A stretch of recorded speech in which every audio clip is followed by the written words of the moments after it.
Penalty, la chronique bimensuelle d'Aimé Lebon à suivre mardi et jeudi 7h55, 11h55 et 18h55 sur la radio qui mouille le maillot. Penalty.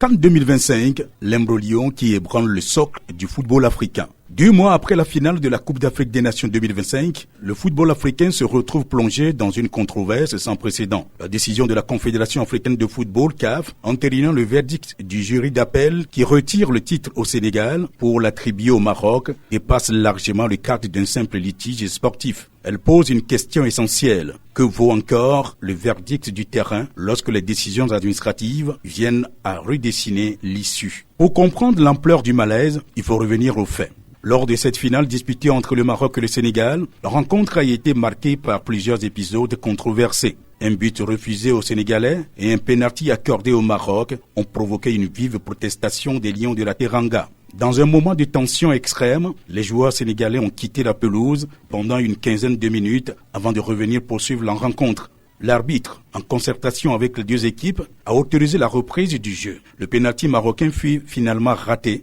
et dans le temps additionnel, le Sénégal a inscrit le but décisif qui lui a offert la victoire.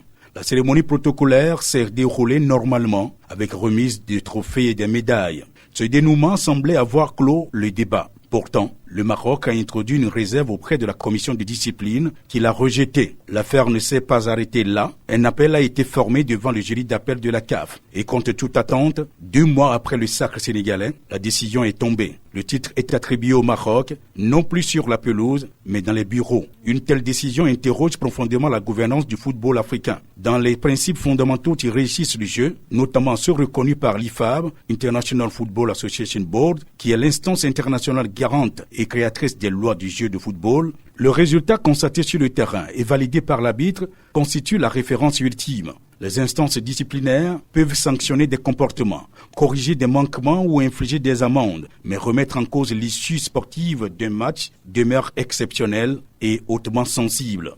Certes, le départ momentané des joueurs de la pelouse peut être considéré comme une faute, mais il convient également de rappeler qu'ils sont revenus, que le match a repris avec l'accord de l'arbitre et des adversaires et que le jeu s'est poursuivi jusqu'à son terme. À cet instant précis, le football avait repris ses droits et le terrain avait tranché. Le résultat, 1-0 en faveur des Lions de la Teranga, acquis sur le terrain et constaté par l'arbitre de la rencontre en mettant fin à la partie, ne pourrait encore souffrir d'aucune infirmité. Mais la Fédération royale marocaine de football, déboutée en première instance, persiste et signe. Devant le jury d'appel, elle gagne son pari. Et le président de la CAF, déjà complice, cède. Scandale. La décision de la CAF ouvre ainsi une brèche inquiétante. Elle alimente l'idée, déjà largement répandue parmi de nombreux observateurs, d'une institution fragilisée par des soupçons de partialité et de manœuvres politiques. Sur le plan éthique, cette affaire risque de laisser des traces durables. Le sentiment d'injustice exprimé par le Sénégal et par une partie de l'opinion sportive africaine témoigne d'une crise de confiance qui dépasse la seule finale de la CAN. Les conséquences pourraient être lourdes pour l'image de la CAF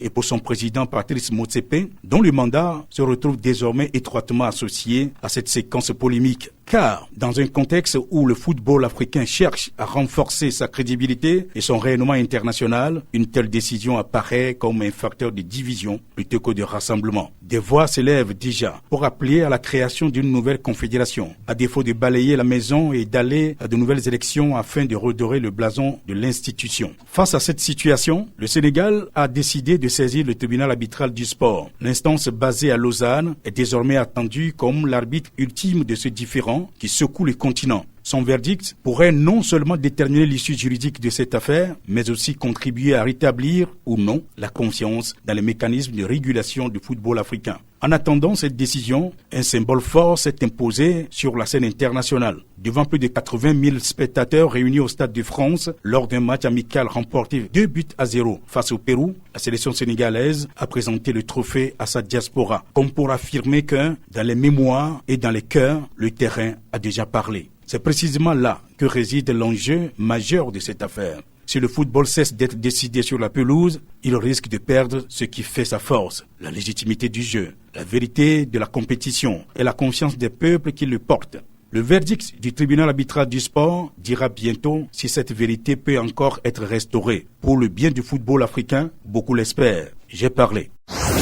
Penalty, la chronique bimensuelle d'Aimé Lebon à suivre mardi et jeudi 7h55, 11h55 et 18h55 sur la radio qui mouille le maillot. Penalty.